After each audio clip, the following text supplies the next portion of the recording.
कहेंगे श्री राधे, आनंद से कहेंगे श्री राधे, एक बार फिर से कहेंगे श्री राधे।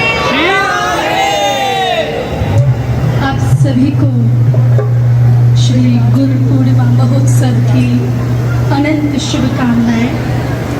मैं ठाकुर श्री रमण बिहारी लाल के श्री चरणों में प्रणाम करते हुए ये निवेदन करती हूँ, हे रमण बिहारी लाल, आपकी अनुकंपा और परम श्रद्धेय गुरुदेव की अनुकंपा हम सभी के ऊपर इसी प्रकार से बरसती रहे, ऐसी आप कृपा करें। हम सभी का ये परम सौभाग्य है कि हम सभी काशड़ी हैं, बहुत सौभाग्य है। देखिए, गुरु ब्रह्मा गुरु विष्णु, गुरुदेव भगवान से बढ़कर इस दुनिया में कोई नहीं है। गुरु गोविंद दो खड़े काके लागू पाए, बलिहारी गुरु आपने गोविंद दियो। जब तक गुरुदेव की शरणागति हम नहीं करेंगे, हमारे ऊपर भगवत कृपा नहीं हो सकती।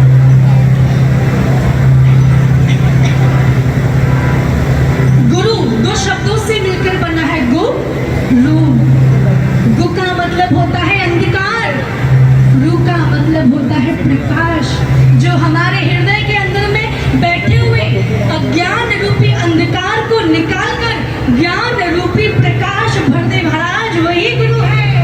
जो हमारे अंदर से अज्ञान को खत्म कर दे, अहंकार को खत्म कर दे और हमारे अंदर सुंदर ज्ञान की उत्पत्ति कर दे, वो गुरु है। गुरु बिनु भव निध तरई न कोई, जो विरंच शंकर सम होई। अगर कोई भगवान शंकर के समान भी ऐश्वर्यशाली है, लेकिन जीवन में गुरु महाराज नहीं है तो कल्याण नहीं हो सकता। तो सबको रमण बिहारी लाल के पास तो जाना ही है ना, जाना है कि नहीं जाना? किस किस को जाना है रमण बिहारी लाल के पास? तो महाराज रमण बिहारी लाल के पास पहुंचाने वाले आपके गुरु महाराज हैं। इनके चरण पकड़ लो, इनके चरणों पे लेट जाओ, इनके चरणों की धूली पे जाकर लेट जाओ, क्योंकि जब तक इनका अनुग्रह नहीं होगा, इनकी अनुकंपा हमारे ऊपर नहीं होगी, हमारे रमण बिहारी लाल हमसे दूर रहेंगे। जो रमण बिहारी लाल को अपने पास बुलाना है ना, तो पहले अपने गुरु को बुलाना। बड़े भाग्यशाली है। मुझे ना बड़ा गर्व होता है कहते हुए कि हम सभी काशड़ी हैं। आप भी कहो, ये हमारे लिए सौभाग्य वाली बात है कि हम सभी काशड़ी हैं। हमारे गुरुदेव की इतनी बड़ी कृपा है, इतनी बड़ी कृपा है, जिसका बखान कोई शब्दों के माध्यम से क्या करेगा। ऐसे परम संत जिन्हें हमारे ब्रज में भोले बाबा की उपाधि दी गई है, हमारे भोले बाबा कहा जाता है, इतनी दया के सागर, इतनी कृपालु। मैं आपको बताऊं, ये जो संत होते हैं ना, संत और बसंत, बसंत को आप जानते हैं ना, बसंत ऋतु, संत और बसंत, इन दोनों में कोई ज्यादा अंतर नहीं होता है। इन दोनों में बड़ी समानताएं होती, बहुत सिमिलर होते हैं दोनों। कैसे? आप बैठ जाओ। क्योंकि बसंत जब आता है ना, तो क्या होता है? प्रकृति बदल जाती है। बसंत जब आता है तो प्रकृति बदल जाती है, और जब हमारे संत महाराज पधारते हैं तो भारत की संस्कृति सुधर जाती है।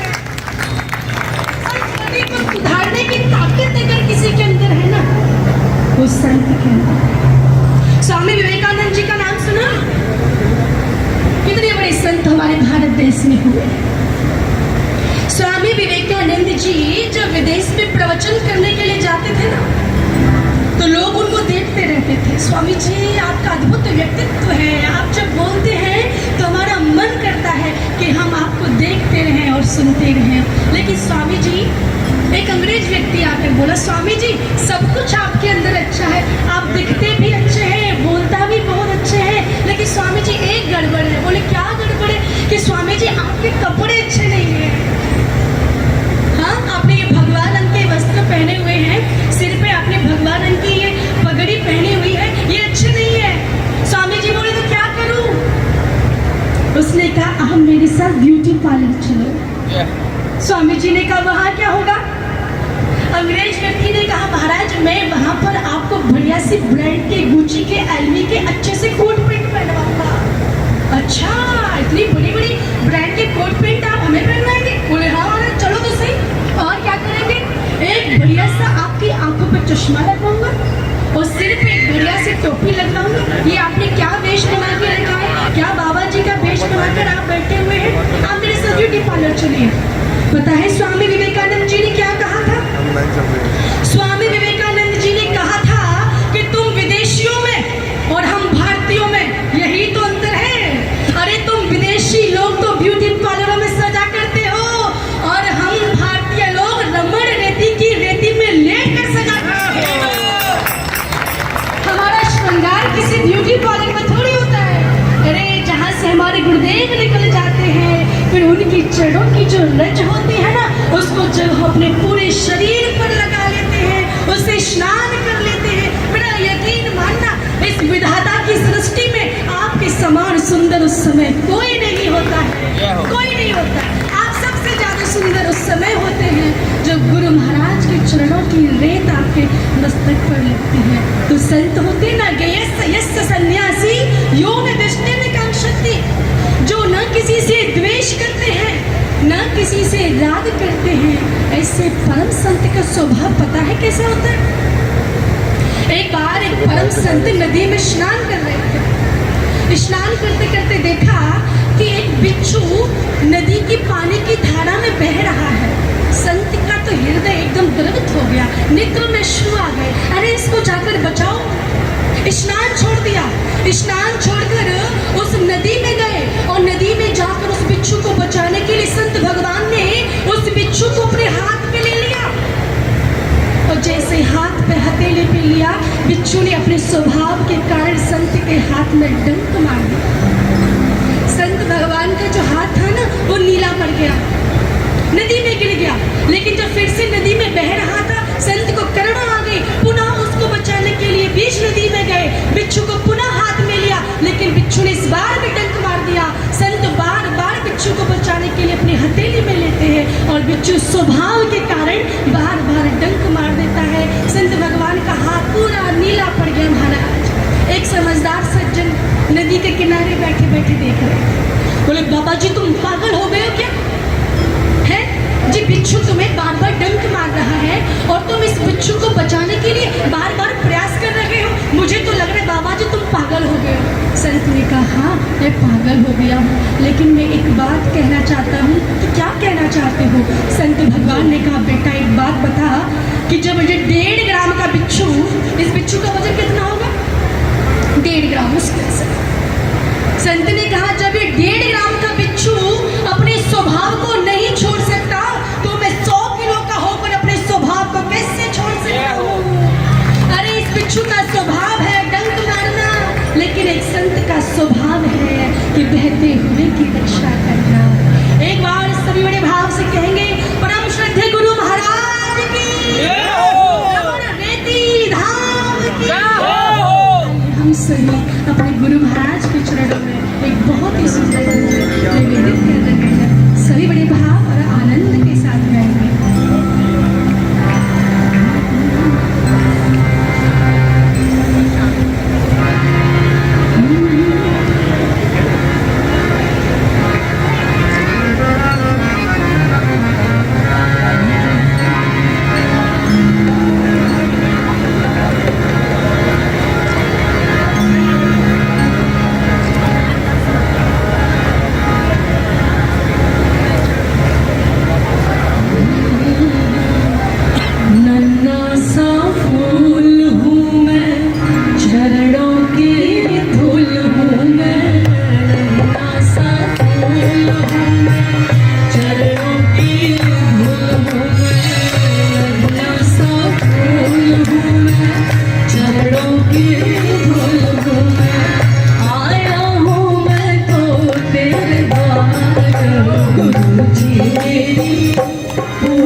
सा फूल हूँ मैं।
मेरी पूजा करो स्वीकार, प्रभु जी मेरी पूजा करो स्वीकार, प्रभु जी मेरी पूजा करो।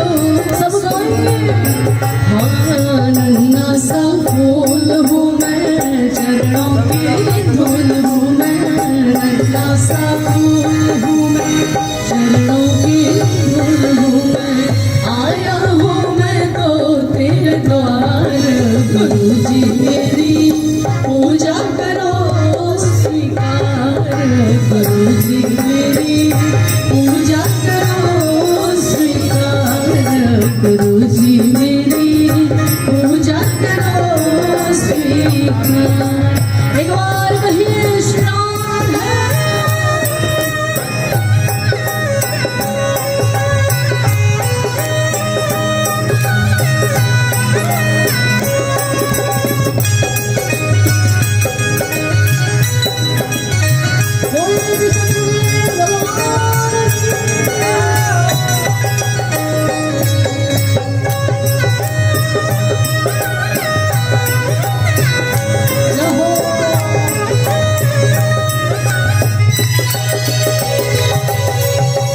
सुंदर भाव है।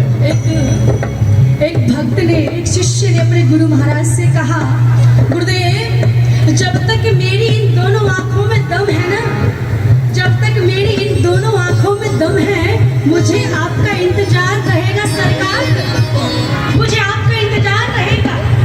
और गुरुदेव सांस की आखिरी हद तक मेरे हृदय में आपकी भक्ति रहेगी महाराज, आपकी भक्ति रहेगी। इसलिए गुरुदेव भगवान, इसलिए गुरुदेव महाराज मेरे प्राण जाने से पहले, ये शरीर छूटने से पहले गुरुदेव आप मुझे अपना बना लेना, वरना अगले जन्म में आप पर मेरी भक्ति का उद्धार रहेगा गुरुदेव, उद्धार रहेगा। नन्हा सा फूल हूँ मैं, चरणों की धूल हूँ मैं, नन्हा सा चरणों की धूल हूँ मैं, आया हूँ मैं तो तेरे द्वार, गुरु जी मेरी पूजा करो स्वीकार, गुरु जी मेरी पूजा करो स्वीकार, गुरु जी मेरी पूजा करो स्वीकार।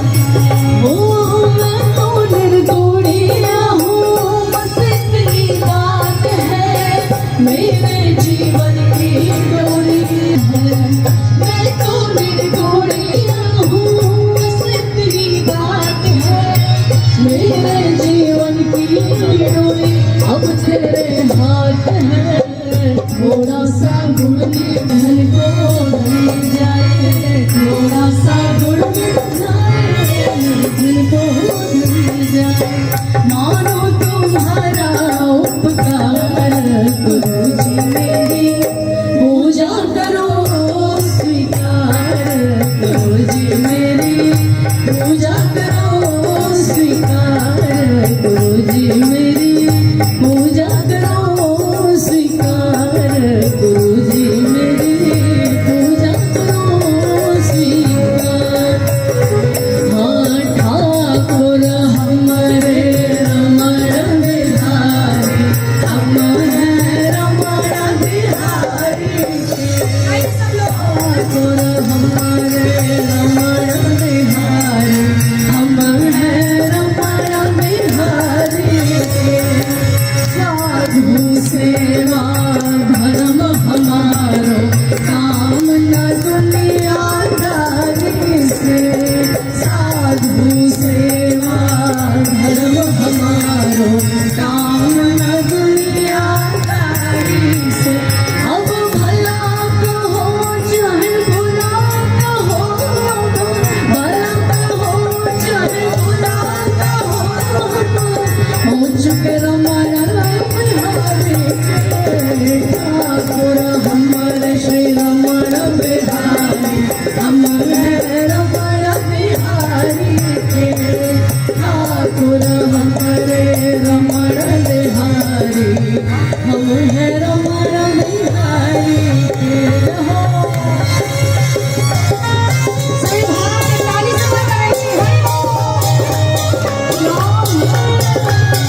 एक बार सभी भाव से कहेंगे श्री राधे। अच्छा, आपको पता है ये मैं आपसे राधे राधे बार बार क्यों बुलवाती हूँ? पता है क्यों? क्योंकि जब तक राधा का मतलब होता है, पता है क्या? राधा का मतलब होता है जो हमारे जीवन में श्री कृष्ण नाम की धारा बहा दे, वही श्री राधा है। और जब तक श्री राधा रानी अनुग्रह नहीं करेंगी, कृपा नहीं करेंगी, तो हमारे रमण बिहारी लाल भी हमसे थोड़ा सा डिस्टेंस मेंटेन करेंगे। इसलिए अगर रमण बिहारी लाल की कृपा पानी है तो हमारी प्यारी जी को मनाना पड़ेगा, श्री किशोरी जी को मनाना पड़ेगा। एक राधा रानी के अनन्य भक्त ने श्री किशोरी जी से कहा, हे किशोरी जी, हे लाली जी, मैं तुम्हें इस पूरी दुनिया से छीन कर ले आऊं, ये मेरे बस की बात नहीं। मैं चाहता हूँ वैसे सिर्फ आप मेरी रहे और किसी की ना रहे।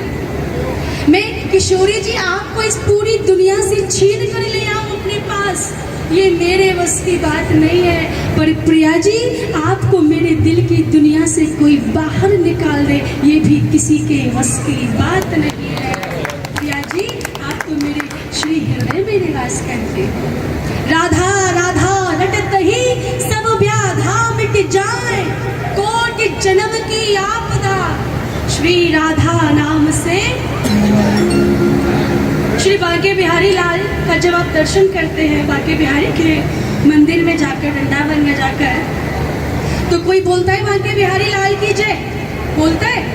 पूरा वृंदावन केवल एक ही बात बोलता है, श्री राधिका रानी की। दर्शन होता है रमण बिहारी लाल का और जय घोष होती है श्री राधिका रानी की महाराज। क्योंकि राधिका रानी है ना, ये कृपा की सागर है। हमारे भगवान रमण बिहारी है ना, ये चतुर है, चंट है, चालाक है। लेकिन हमारी लाडली तो एकदम सीधी साधी भोली भाली है। भगवान तो ठोक पीट कर परीक्षा लेते हैं, लेकिन मेरी किशोरी जी कभी परीक्षा नहीं लेती है। राधिका रानी कहती है, जो मेरे पास आ गया वो बस मेरा हो गया, मैं उसे कहीं जाने नहीं दूंगी। श्री राधा रानी जीवन में जब तक कृपा नहीं करेंगे तब तक गोविंद का सानिध्य नहीं मिलता। देखो, एक व्यक्ति ने मुझसे कहा कि राधा रानी कौन है? तो मैंने कहा, क्या आप ठाकुर जी के भक्त हैं, ठाकुर जी की सेवा करते हैं? बोले हाँ, हम कृष्ण भक्त हैं, हम बांके बिहारी के भक्त हैं। मैंने कहा, एक बात कहे, तुम्हारे बांके बिहारी का भी जो भगवान है ना, वही किशोरी राधा रानी है। तुम्हारे ठाकुर का भी जो ठाकुर है ना, वो श्रीमती राधा रानी है। बोलो अच्छा, इनसे भी बड़ी कोई तोप है?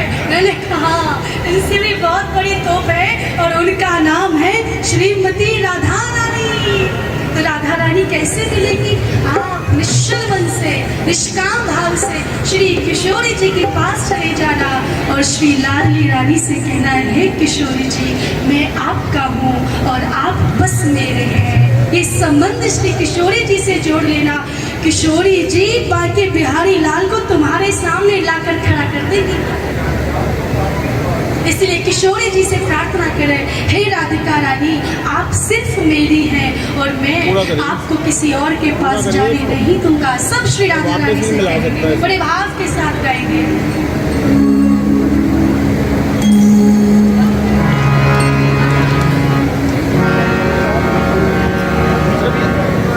अच्छा, पता है जब कहीं राधा रानी का कीर्तन हो ना तो सब तालियां बजाया करें। क्या बजाया करें?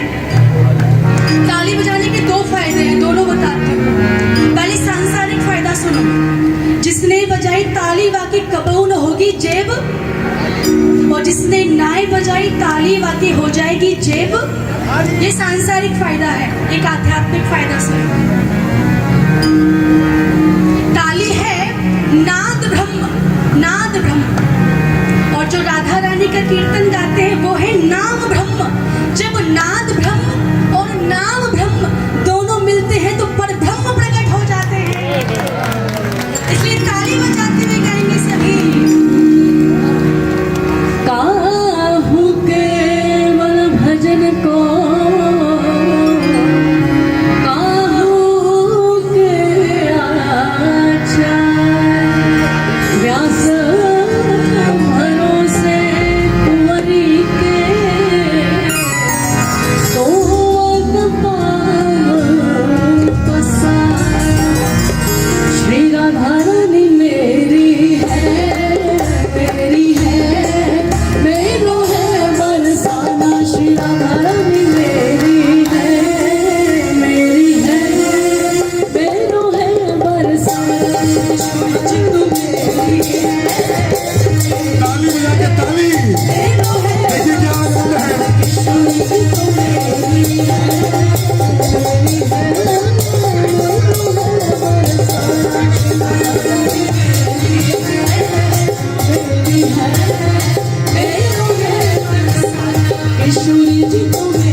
जी को चारों ओर से घेर रखा है। तो वक्त कह रहा है मेरी प्रिया जी कौन सी है? जो सखियों ने घेरी है, घेरी है, मेरो है बरसाना, सखियों ने घेरी है, मेरो है बरसाना, किशोरी तो मेरी है, मेरी है, मेरो है बरसाना, किशोरी तो मेरी है, मेरी है।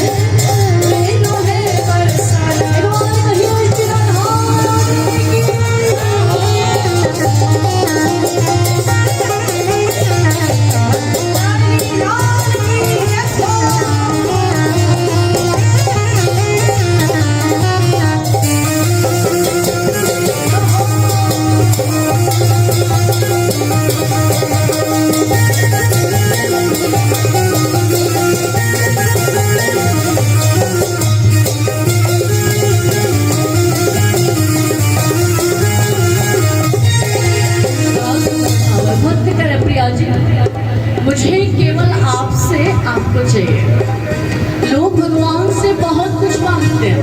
लोग राधिका रानी से बहुत कुछ मांगते हैं। कोई धन मांगता है, कोई दौलत मांगता है, कोई पुत्र मांगता है, कोई पुत्री मांगता है। तो किसी शायर ने बड़ी सुंदर बात कही। किसी शायर ने कहा, हैरान हूँ मैं अपनी हसरतों पर, हैरान हूँ मैं अपनी हसरतों पर। मैंने श्री प्रिया जी से सब कुछ मांगा, केवल श्री प्रिया जी को छोड़कर। हाँ, और व्यक्ति भगवान से सब कुछ मांगता है, लेकिन कभी भगवान से भगवान को नहीं मांगता। इसलिए भक्त कह रहे, प्रिया जी कुटिया भी ले लो, सामान भी ले लो, सामान भी ले लो, कुटिया भी ले लो, सामान भी ले लो, कुटिया भी ले लो, सामान भी ले लो। चाहे मेरे प्राण भी ले लो, चाहे मेरे प्राण भी ले लो, बदले में चाहे मेरे प्राण भी ले लो, बदले में चाहे ये रात की तेरी है,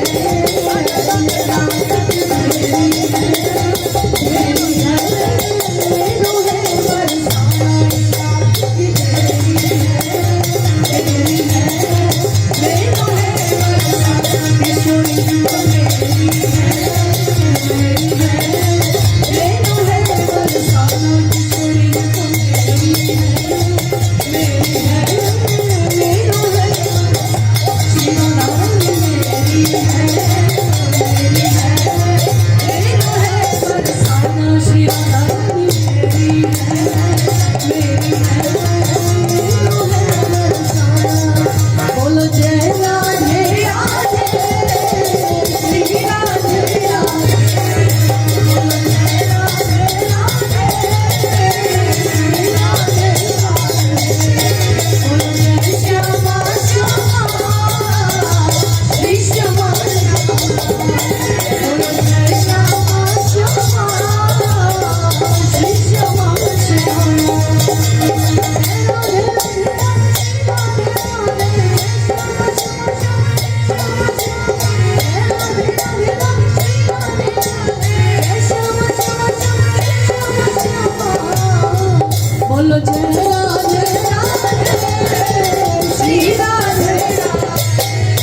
बोलो जय राधे राधे श्री राधे राधे श्री